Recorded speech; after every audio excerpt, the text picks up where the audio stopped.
Elena Moor, a brilliant biochemist, lies dying as doctors give her only weeks to live. Her husband Caleb, desperate beyond science, brings Velma, a mysterious healer from the Berkshire woods, into their home. Velma's touch reveals an impossible secret, another heartbeat within Elena. As corporate betrayal, family conspiracies, and stolen legacies close in, Elena must summon her last strength, not just to survive, but to fight back. I woke up to a symphony of machines, a composition I knew by heart, every note, every rest.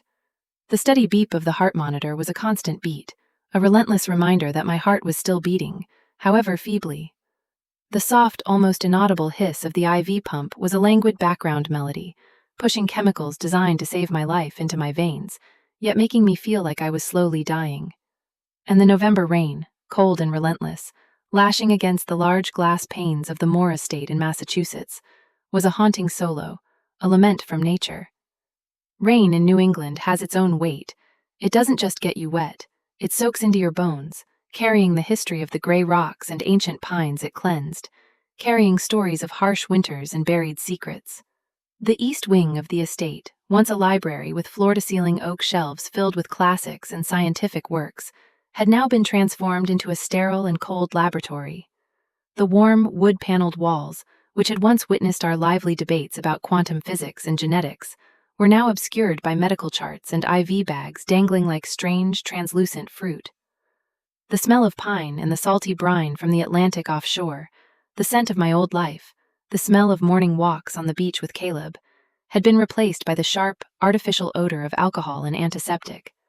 I am Elena Moor, a biochemist. I have spent my entire life deciphering the mysteries of proteins and DNA, seeking order in the chaos of the cell.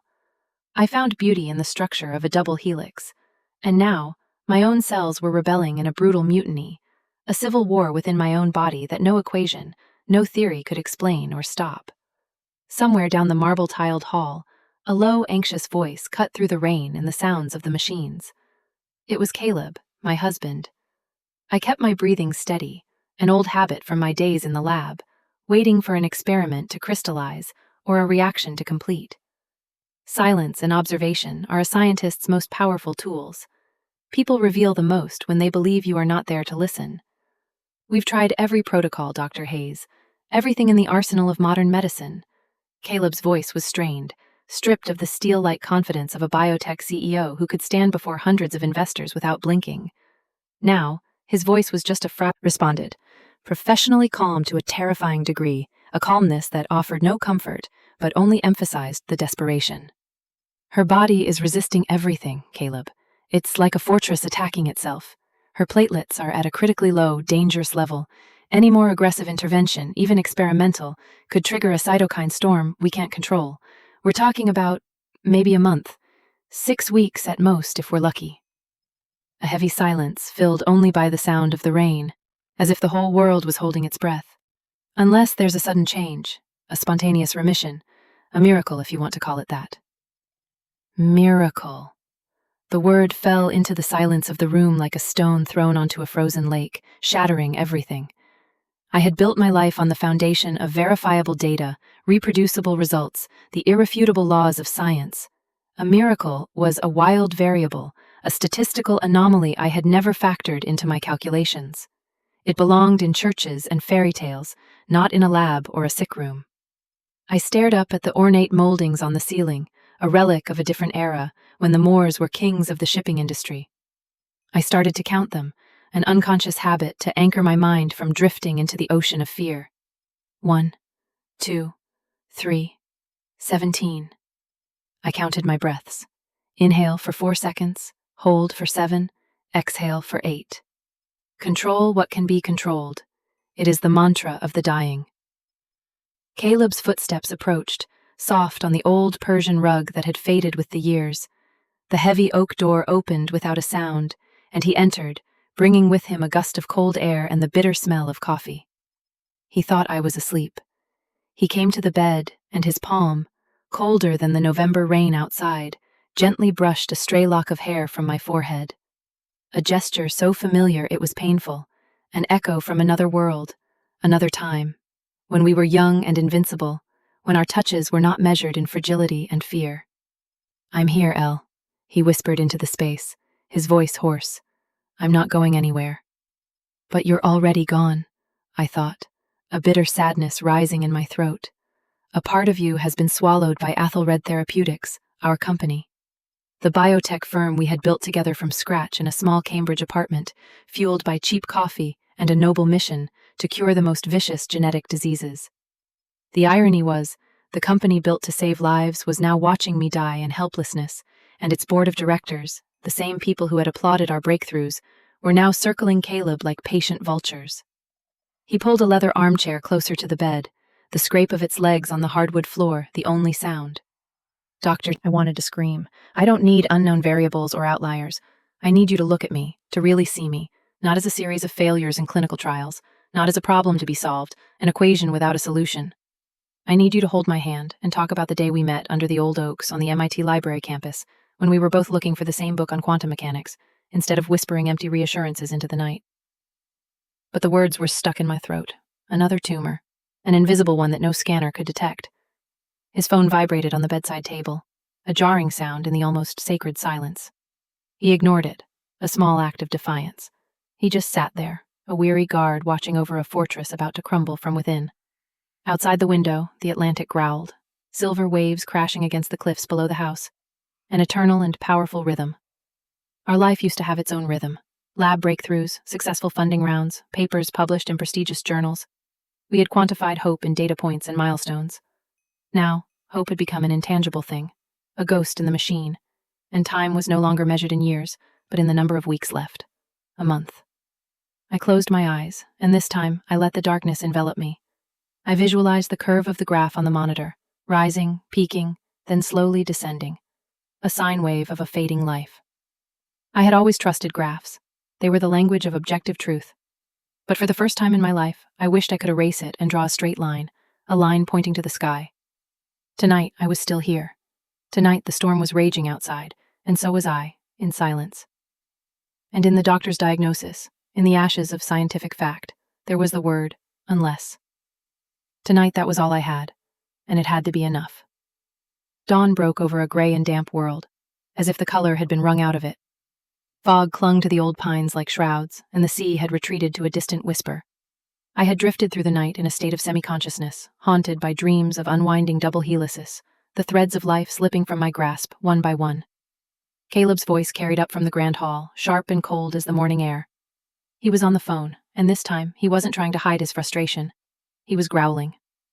Listen, Robert, I don't care about the board's complaints about instability in leadership, Caleb snarled.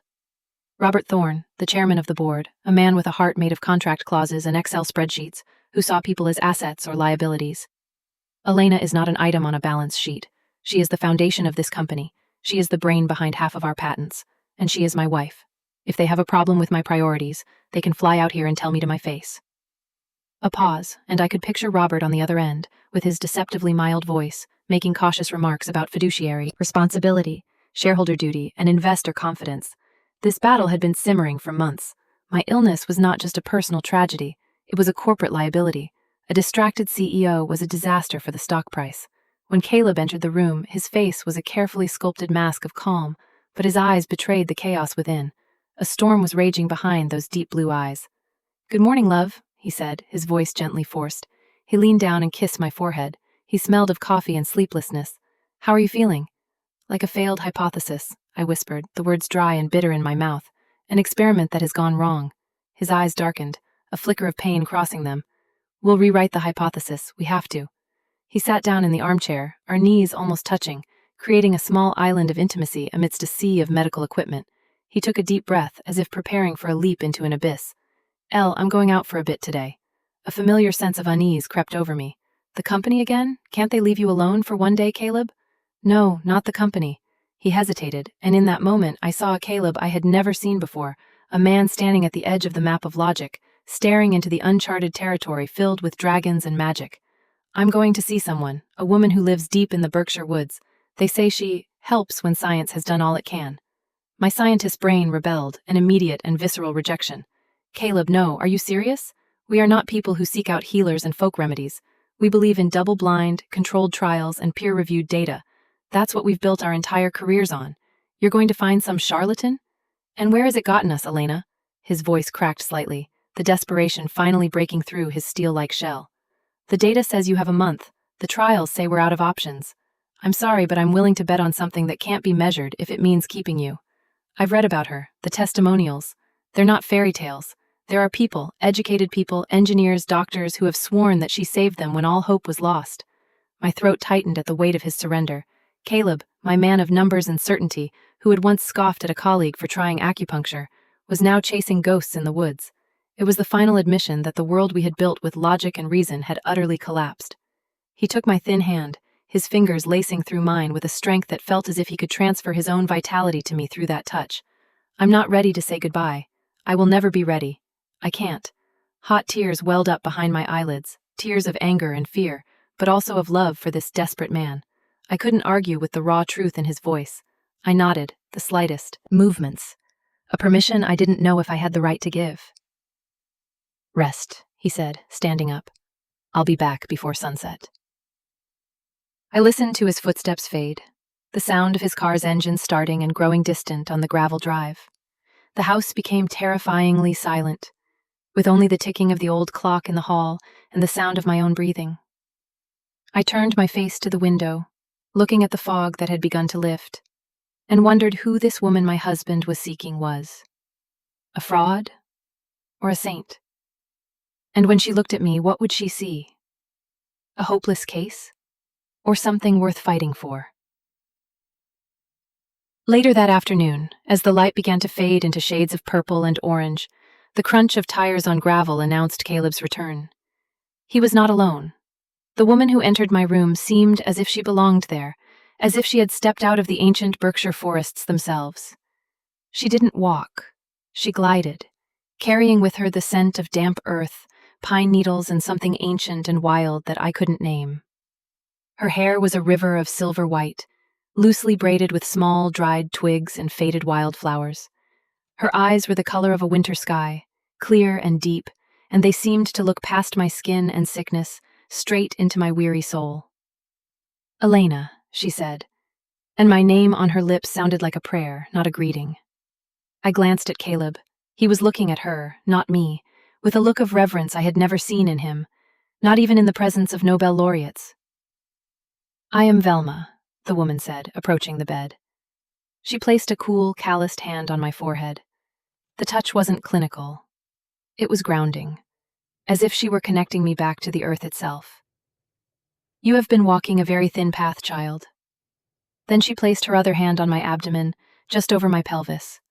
A warmth radiated from her touch, a gentle, deep warmth that seeped inward like an underground spring. She closed her eyes, and an almost imperceptible smile touched her sun-weathered lips. Ah, she whispered. This is why you are still fighting. This is why your body still holds on, even though reason has surrendered. There is another heartbeat here, small, but as tenacious as a seedling in winter. The room spun. Another heartbeat. The words didn't make sense.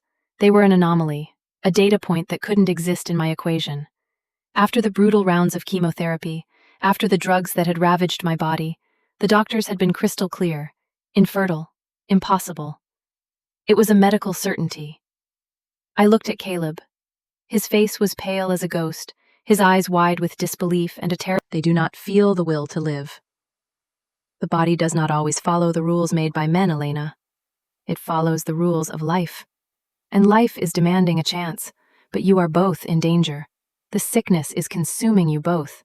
The path ahead requires a choice. A choice? Caleb spoke, his voice hoarse with emotion. What choice? To save them both, we will do anything. Velma looked at him, then back at me, her eyes assessing our resolve. It will take everything you have, and everything he can give. It will demand a faith beyond what machines can measure. It will require you to trust in the forest, in the earth, in your own body. I didn't need to think. Deep beneath the layers of despair and pain, something had taken root.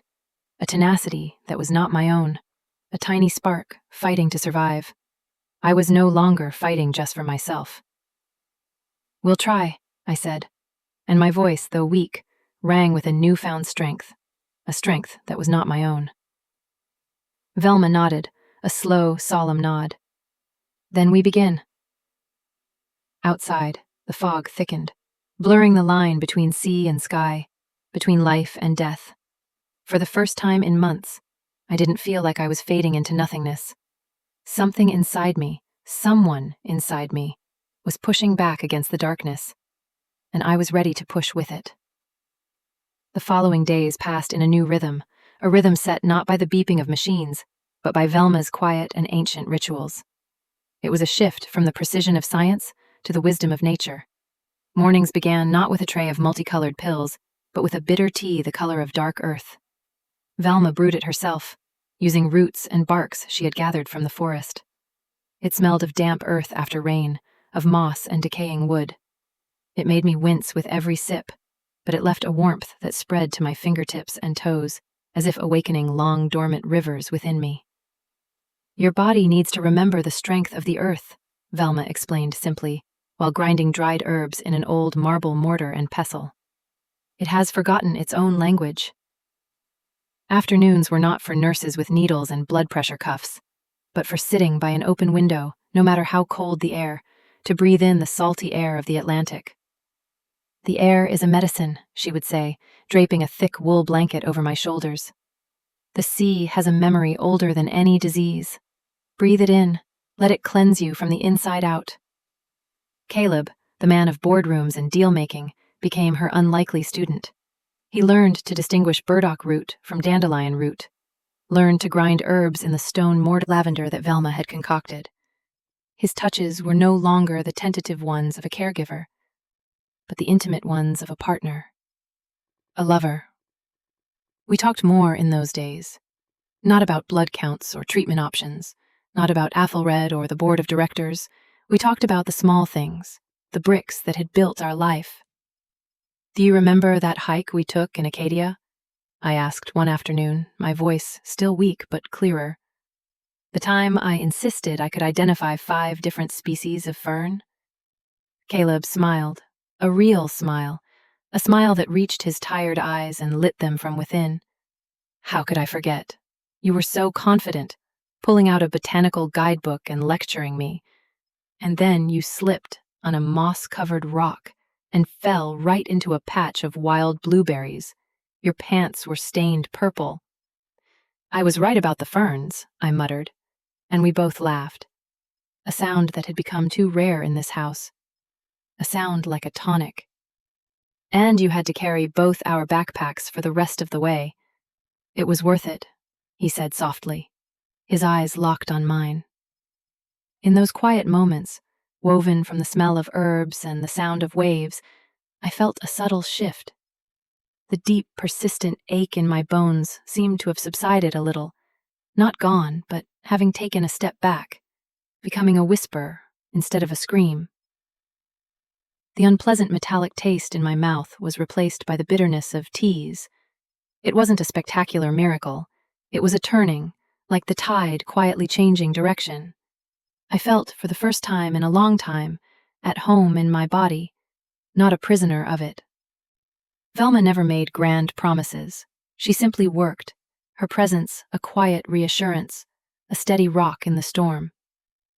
The body knows how to heal, she said one day, while preparing a poultice that smelled of cedar and eucalyptus. The human mind has forgotten that. We are distracted by the noise of the modern world. We just need to clear the path and remind it of the way. In the stillness of these rituals, the war outside these walls seemed to recede. The calls from Robert Thorne became less frequent. The tension in Caleb's face softened, replaced by a steady focus, not on the company, but on me, on us, on the tiny life we were so fragilely nurturing together. It was a lull, a deep breath before the plunge, a precious time where hope, a different, wilder, and unmeasurable kind of hope, was allowed to take root in the silence, nourished by bitter teas, salt air, and rediscovered touch. We were in the eye of the mansion opened, without a knock or a bell. Beatrice Moor, Caleb's aunt, and the undisputed matriarch of the Moor clan, swept in like a cold north wind, She wore a charcoal gray suit tailored to perfection, her platinum hair pulled back in a severe bun, and her eyes had the same color and hardness of New England granite. Trailing her like a shadow was Mitchell Harrove, the family's lawyer and Beatrice's enforcer, a man with a smooth smile that never reached his cold, calculating eyes. "Caleb," Beatrice said, her voice as cold as ice with not a hint of familial affection.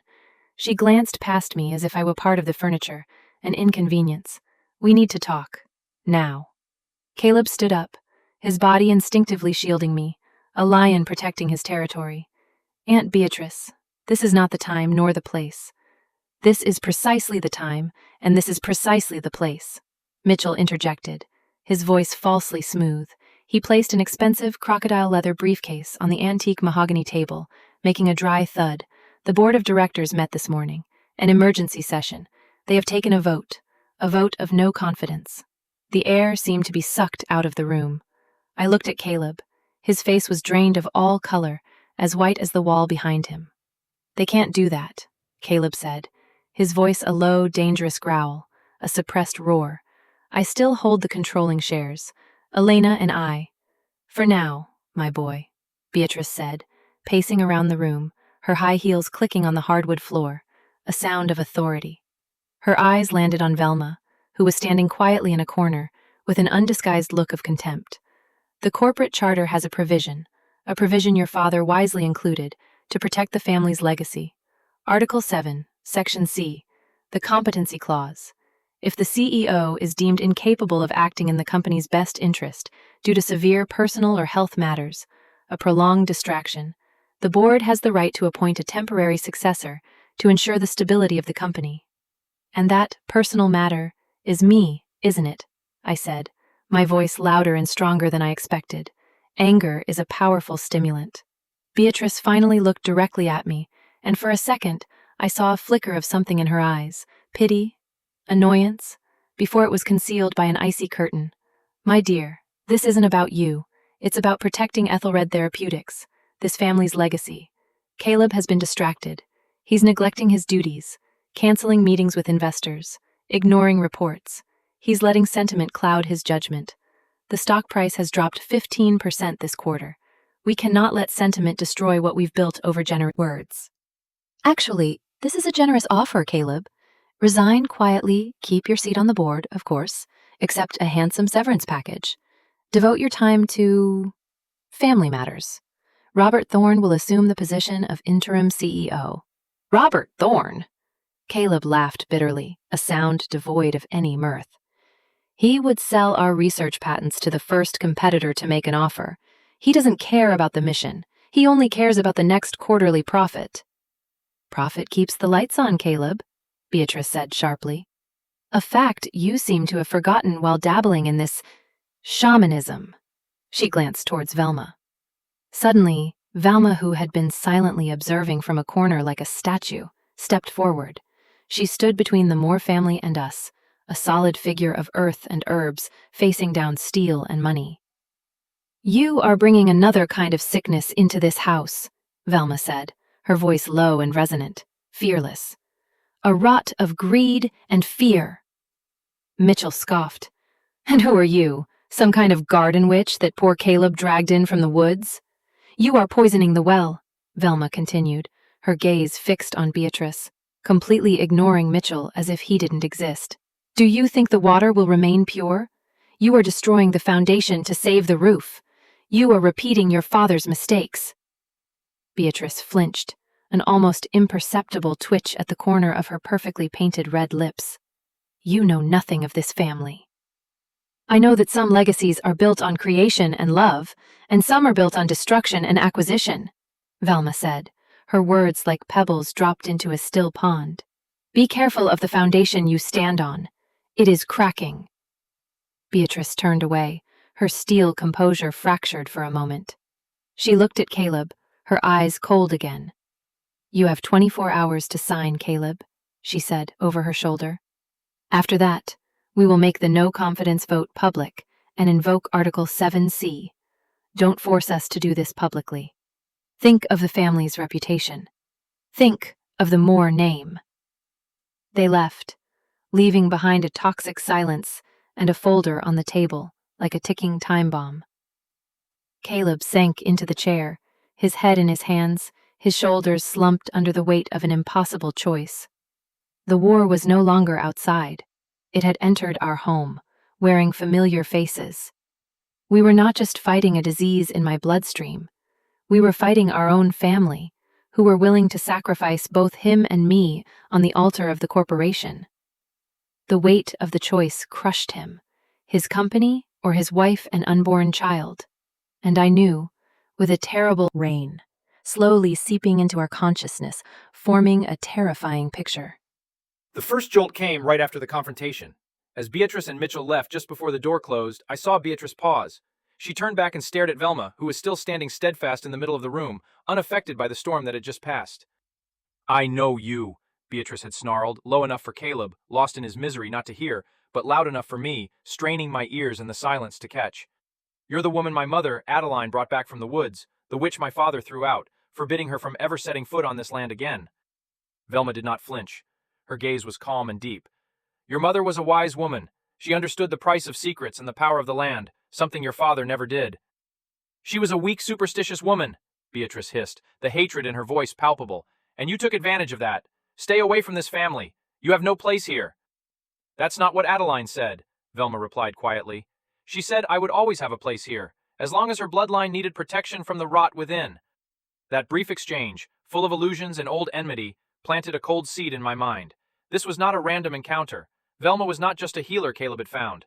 She was a part of the Moor family history, a secret and bitter history I'd never been told. There was an old war being replayed in this very room.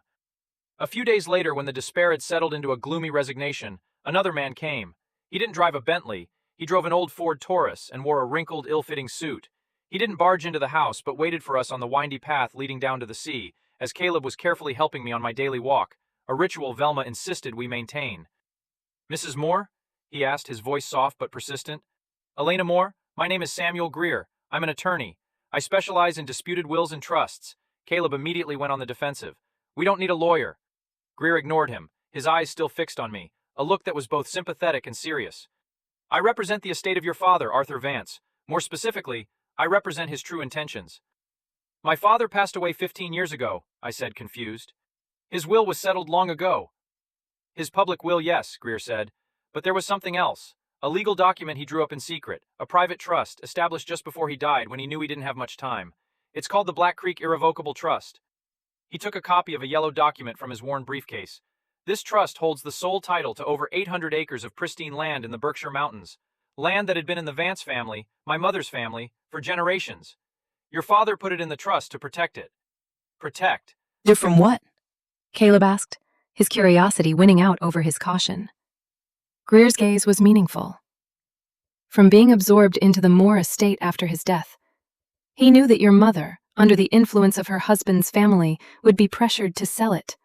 He believed the Moors saw the land as a commodity, while his family saw it as a legacy.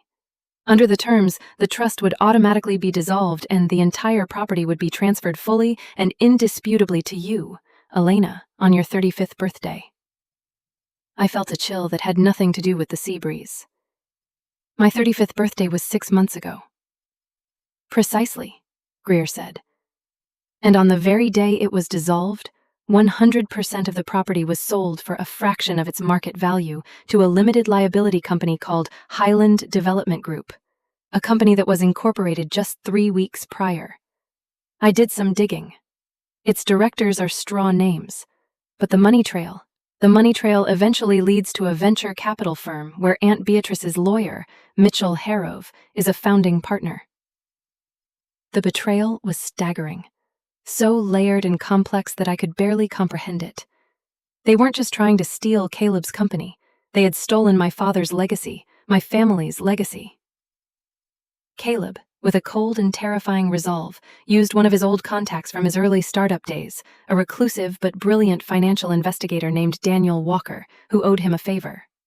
We met Daniel not in a fancy lawyer's office, but in a dimly lit Greasy Spoon diner off the coast of Maine, a place where no one could accidentally overhear. He was a wiry man with tired but all-seeing eyes and a battered laptop covered in scratches. He spread Greer's documents on the table along with geological maps and corporate reports he had obtained through methods it was best we didn't ask about. They don't just want the land, Elena, Daniel said, his voice low and gravelly. They want what's under it. He pointed to a geological analysis report he had unofficially paid for. Your father's property, Black Creek, sits on one of the largest and purest deposits of neodymium and terbium in North America. Rare earth elements, extremely valuable, and extremely difficult to mine legally due to environmental regulations. For what? I asked, my biochemist's brain starting to work, connecting the informational molecules. Daniel looked directly at Caleb. For high-powered permanent magnets, the kind needed for high-efficiency wind turbines, electric vehicles, and advanced magnetic cell separation devices. The blood in my veins turned to ice. That was the core technology, the beating heart behind Ethelred Therapeutics' next flagship project. The project Caleb had once spoken of connected the final dots with a ruthless precision. Beatrice and Mitchell weren't just trying to take over Ethelred on a whim. They've been planning this for years. They needed a stable, exclusive, and domestic supply of rare earths to make Project Lifeline commercially viable and dominate the market for decades to come. They found it on your land. They waited until you came of age, created a shell company, and bought it for a song. Probably using some form of forged power of attorney they had tricked your mother into signing years ago when she was still alive. He paused, letting the weight of the truth sink in. Their plan was perfect and cruel. Remove Caleb from the CEO position, the only one who knew enough about the technology to recognize the importance of those elements. Seize control of Ethelred, and then use your stolen resources to fund the company's future. They are building their next empire on your grave and your stolen inheritance. The truth was monstrous. A beast fed on lies and greed for decades. My illness was not a tragedy to them, it was a convenience, a timely stroke of luck. My death would do the final seal on their theft, erasing the only legal heir who could challenge them, leaving them with the land, the company, and a future built on our destruction. In the silence of the diner, with only the hum of the refrigerator and the sound of the rain outside, something inside me changed. The weakness, the sadness, the despair. They were incinerated by a cold, clear, and sharp rage. The biochemist in me, the woman who had spent a lifetime finding order in chaos, saw the pattern. This was not the chaos of disease. This was a carefully designed equation, a structured conspiracy, and I was going to solve it. They underestimated me, I said, and my voice no longer trembled. It was as sharp as a shard of broken glass, as cold as ice. They saw me as a patient, a victim, a variable about to be eliminated. They forgot who I am. Caleb looked at me, and in his eyes, I no longer saw pity. I saw a spark of hope reignite. Not the desperate hope of someone about to lose a loved one, but the respect for a partner, a warrior. Daniel nodded, a rare half-smile appearing on his grim face. So what do we do, Mrs. Moore? We don't sue them, I said immediately, my brain working with a clarity I hadn't felt in years. A lawsuit is a war of attrition, and that's their battlefield. They would tie us up in court until I or our money ran out. They have Mitchell's army of lawyers. No. We will use their own weapons against them. Information, deception, and time. Daniel raised an eyebrow, clearly impressed. Their plan depends on me dying quietly and quickly, I continued, laying out the strategy as if designing a complex experiment. It depends on Caleb being— Caleb took his hand, feeling its steady warmth. You will sign those papers. You will resign. Elena, no, I can't abandon you like that. I can't abandon the company. You're not abandoning me, I insisted, squeezing his hand.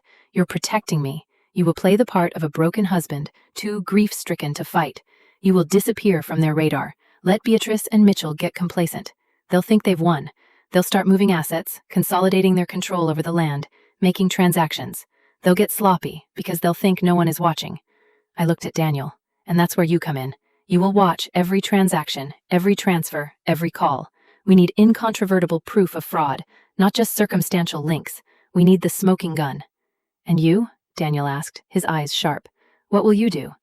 A cold smile touched my lips. Me? I will disappear. I will let them believe I'm dying in some remote hospice, that the game is over. And while they're celebrating their victory, I will pour every ounce of my remaining energy, every breath, into surviving. Velma will help me. I will fight this disease not with despair, but with indignation. And when they least expect it, when they are most vulnerable, when they've announced Project Lifeline to the world, we will return, not with a lawsuit, but with a hostile takeover. We will expose them to the entire board, to the regulators, to the world. It was an insane, life-threatening gamble, but it was no longer about surviving from one day to the next. It was about reclaiming my life, my legacy, and our future. My body may be failing, I told them, my eyes burning with a fire I thought had long been extinguished, but my mind is not. They started a chemical war. It's time to show them what a real biochemist can do. That night, we left. Not in a Bentley or an old Ford, but in Daniel's unidentifiable pickup truck, dusty and anonymous, headed for a secluded cabin deep in the Vermont woods that Velma knew. The house by the sea, with its ghosts, its painful memories, and its soulless machines, was left behind like a shed skin. Before we went, I stood on the cliff one last time, Caleb standing steadfast beside me, Velma a silent figure nearby, melting into the shadows. The Atlantic was dark and powerful, but for the first time, it didn't feel like an enemy, not a cold oblivion. It felt like an ally, a force of nature, patient and relentless, waiting for its moment to rise.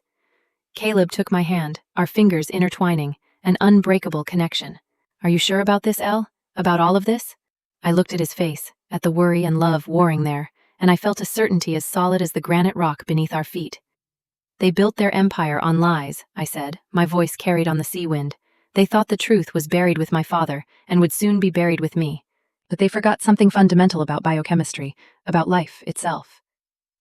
He looked at me, waiting, his eyes reflecting the faint moonlight filtering through the clouds. Nothing stays buried forever, I said, feeling a power rising from deep within. Sooner or later, everything comes to the surface. He squeezed my hand, a wordless promise. They won't see you coming. I took a deep breath of the salt air, and for the first time in a long time, it didn't hurt. It filled my lungs with a cold, wild, and promising strength. No, I agreed, as we turned our backs to the sea and walked into the darkness, into the fight of our lives. They won't.